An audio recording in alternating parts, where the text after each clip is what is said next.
सुप्रभात प्यारे विद्यार्थियों, कैसे हैं आप सब। उम्मीद करती हूँ, आशा करती हूँ कि लॉकडाउन के दौरान सभी अपने घरों में हैं, स्वस्थ हैं और खूब मन लगाकर पढ़ रहे हैं। तो प्यारे बच्चों, इससे पहले हमने अपना व्याकरण का विषय किया था भाषा। क्या किया था? भाषा। उम्मीद है कि आपने उसका अभ्यास कर लिया है, आपने उसको दोहरा लिया है। तो भाषा के बाद आज हम अब आगे चलें। अगला जो हमारा विषय है, अगला विषय है वर्ण। कौन सा है अगला विषय? वर्ण। तो प्यारे बच्चों, वर्ण क्या है? आज हम सीखेंगे कि वर्ण क्या है। हिंदी भाषा की सबसे छोटी इकाई, हिंदी भाषा जो कि हमने जब से पढ़ना प्रारंभ किया था, पढ़ना छोड़िए, जब से हमने जन्म लिया था तब से हम उस भाषा को बोल रहे हैं, पढ़ रहे हैं, उसे सीख रहे हैं। तो उस हिंदी भाषा की जो सबसे छोटी इकाई है उसे हम कहते हैं वर्ण। क्या कहते हैं हम उसे? वर्ण। प्यारे बच्चों, मैंने अब अपने मुख से कुछ ध्वनि निकाली, जैसे ए, आ, ई। तो ये जो हमारी ध्वनियां हैं, मुख से निकलने वाली ध्वनियां वर्ण कहलाती हैं। जब इन ध्वनियों को हम लिख देंगे, इनका लिखित रूप बन जाएगा वर्ण। तो प्यारे बच्चों, उम्मीद है कि वर्ण आपको समझ में आ गया होगा। तो वर्ण के बाद अब हम आगे चलते हैं, आते हैं हमारे वर्ण के भेद। तो वर्ण के कितने भेद होते हैं? वर्ण के दो भेद होते हैं। एक होता है स्वर और एक होता है व्यंजन। स्वर कौन से होंगे? जिन वर्णों का उच्चारण बिना किसी मदद के किया जाए। जैसे मैंने कहा ए, आ, ई, ये स्वतंत्र है, इन्हें किसी की मदद लेनी नहीं पड़ती। तो ये होते हैं स्वर। और जिन वर्णों के उच्चारण में हमें सहायता की आवश्यकता होगी, मदद की आवश्यकता होती है, वे कहलाते हैं व्यंजन। अब जैसे मैंने कहा कै, तो कै किससे मिलकर के बना है?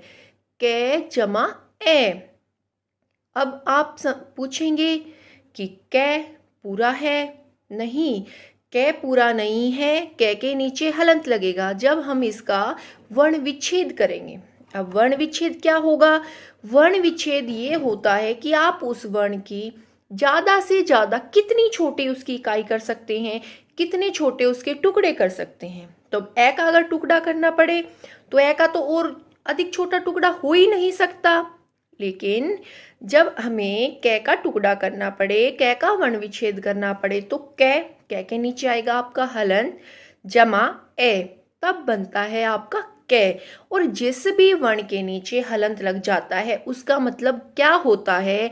उसका मतलब ये होता है कि वो आधा है। ठीक है। तो व्यंजन वो जो स्वरों की सहायता से बोलने पड़े, और स्वर वो जो स्वतंत्र होते हैं, जिनको बोलने के लिए किसी की मदद नहीं लेनी पड़ती। प्यारे बच्चों, जब हमारी कक्षा प्रारंभ हुई थी, जब हमने पढ़ना प्रारंभ किया था, तो सबसे पहले आपको हिंदी में वर्ण की मैंने काफ़ी जानकारी भेजी थी, जो कि लिखित रूप में थी। तो मैं चाहूँगी कि आप इस पाठ को पढ़ने से पहले एक बार उसको अवश्य दोहरा लेंगे। उससे आपको काफ़ी लाभ होगा। उसमें आपको बिल्कुल एक एक स्वर, व्यंजन, सब कुछ अच्छे से एक्सप्लेन करके, अच्छे से वर्णन करके उसका समझा रखा है। तो चाहूँगी कि एक बार अपनी पुस्तिका खोलकर उसको अवश्य पढ़ेंगे। ठीक है।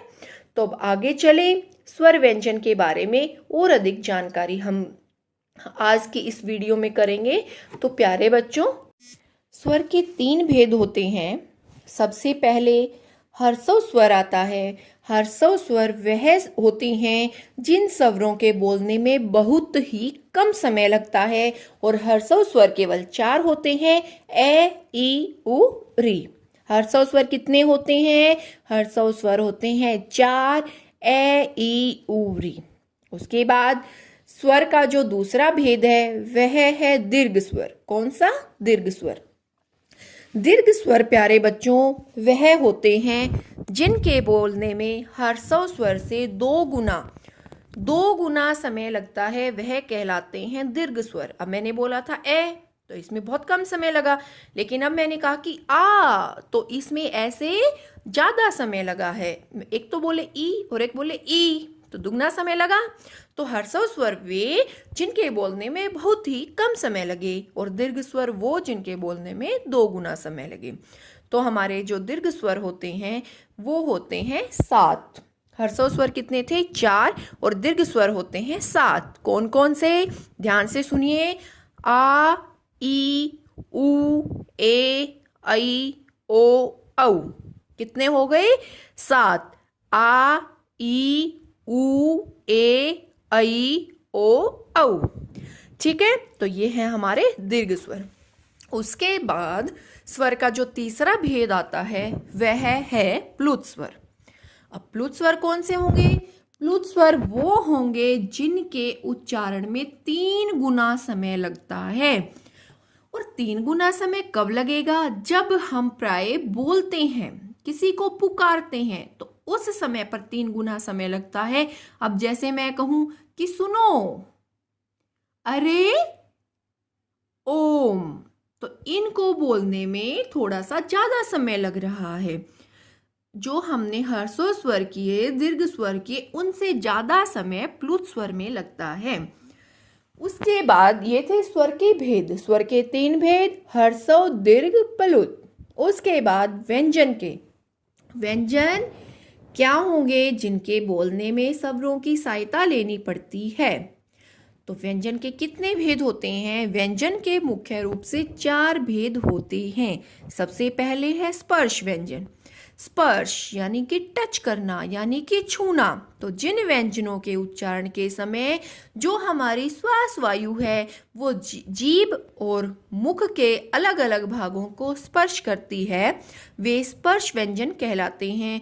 जैसे कै, ख, घ, घ, ये सारे कैसे लेकर के मैं तक हमारे कहलाते हैं स्पर्श व्यंजन। तो इनकी कुल कितनी संख्या है? 25।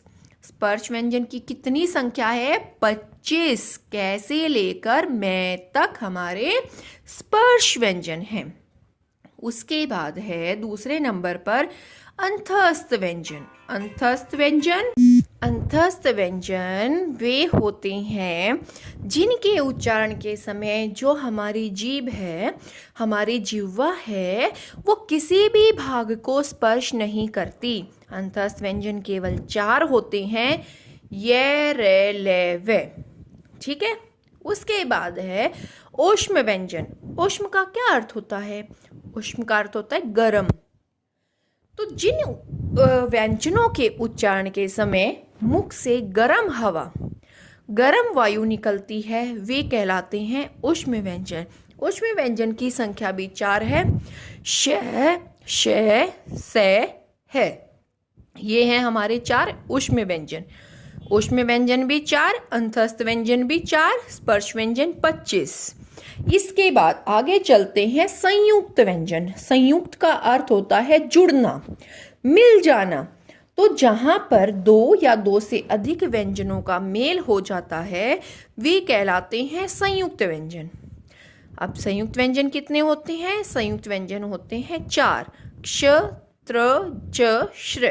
ये हमारे 4 संयुक्त व्यंजन हैं क्योंकि ये 2 व्यंजनों के जोड़ से मिलकर के बने हैं। ये संयुक्त व्यंजन है। और प्यारे बच्चों, द्वित्व व्यंजन भी होते हैं।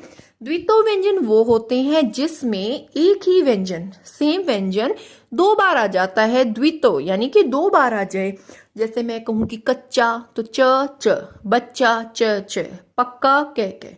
ठीक है, तो ऐसे ये हमारे कहलाएंगे द्वित्व व्यंजन। अब मैंने आपको जिक्र किया था, वीडियो जब हमने प्रारंभ की थी, पढ़ाना मैंने प्रारंभ किया था, वर्ण विच्छेद का जिक्र हुआ था। मैंने आपको करके भी बताया था, लेकिन एक बार मैं फिर से दोहराना चाहूंगी कि एक होता है वर्ण विच्छेद और एक होता है वर्ण संयोग। तो ये दोनों मैं आपको बता देती हूँ। वर्ण विच्छेद, विच्छेद मतलब कि अलग कर देना, तो वर्णों को अलग अलग करके लिखना वर्ण विच्छेद कहलाता है। जैसे मैंने आपको कलम दे दिया तो आप उसको क ल म उसको बिल्कुल अलग अलग करके कौन सा स्वर उनके साथ जुड़ा हुआ है उनको अलग करके लिखोगे तो वह कहलाएगा वर्ण विच्छेद। और जब आप उन वर्णों को वापस मिलाकर पहली अवस्था में ला दोगे तो वो कहलाएगा आपका वर्ण संयोग। ठीक है प्यारे बच्चों, इतना आ गया समझ में। अब हम चलते हैं आगे उच्चारण की तरफ कि जो ये हमारे व्यंजन होते हैं इनका उच्चारण के आधार पर कैसे हम इनको वर्गीकृत करें, कैसे इनका वर्गीकरण करें। तो प्यारे बच्चों, सबसे पहले गले से हम जिस जिस व्यंजन को बोलते हैं क ख घ घ ज्ञ है तथा विसर्ग। तालव्य यानी कि तालु से च छ झ झ य य श। उसके बाद है तालु के अगले भाग से जो व्यंजन बोले जाते हैं ट ठ ढ ढ ण श। उसके बाद दांतों से त थ ध ध न स। उसके बाद दांतों के मूल से ज र ल। उसके बाद दोनों होठों से जो व्यंजन बोले जाते हैं वो हैं आपके प फ भ भ म। उसके बाद जो निचले होठ और ऊपर वाले दांतों से बोले जाते हैं वे हैं व फ। ठीक है, फ के नीचे नुक्ता लगेगा। जो हमारी ये नीचे बिंदी लगती है इसको बोलते हैं हम नुक्ता, और जो ऊपर हम बिंदी लगाते हैं उसको बोलते हैं अनुस्वार, और जो चंद्र बिंदु लगाते हैं उसको बोलते हैं अनुनासिक। और प्यारे बच्चों, आपको एक बात का और ध्यान देना है कि जब भी हम अनुस्वार, अनुनासिक या कोई भी मात्रा लगाते हैं तो वह हमेशा पाई के ऊपर लगती है। अब आप पूछेंगे पाई क्या होती है? जिसको बेटा आप ऐसे बोलते हैं ना कि डंडे के ऊपर, वो डंडा नहीं, वो पाई कहलाती है, पाई। और आपके प्रत्येक स्वर व्यंजन में पाई अवश्य होती है, केवल ऊ और रे को छोड़कर। इसलिए जब हमें रे के ऊपर जब हम कोई मात्रा वगैरह लगाते हैं तो हम कहाँ लगा देते हैं? उसके पेट में। ठीक है, और ऊ की मात्रा आ जाती है हमारी शब्दों के नीचे, वर्णों के नीचे। तो आप इस बात का अवश्य ध्यान रखेंगे कि कोई भी आपको मात्रा, अनुस्वार, अनुनासिक लगाना है तो वो कहाँ लगेगा? पाई के ऊपर। और आप हिंदी पढ़ते हैं, हिंदी मातृभाषा है, राष्ट्रीय भाषा है, तो आप उसका सम्मान करना सीखें, उसकी इज्जत करना सीखें। कभी भी ये नहीं कहेंगे कि मैम इसके ऊपर बिंदी आएगी, नहीं, बिंदी नहीं। हम क्या बोलेंगे उसको? हम बोलेंगे कि मैम क्या इसके ऊपर अनुस्वार आएगा, अनुनासिक आएगा। अब देखो ये मेरी जो है पाई है, नाक। अब मैं इस बिंदी को यहाँ लगा दूं, कैसी लगूंगी मैं? अजीब ना। और कुछ बच्चे तो हंस रहे होंगे, है ना, पता है मुझे। इसलिए इसको इधर उधर ना लगा के हम इसको कहाँ लगाते हैं? यहाँ, और तभी ये अच्छी लगती है।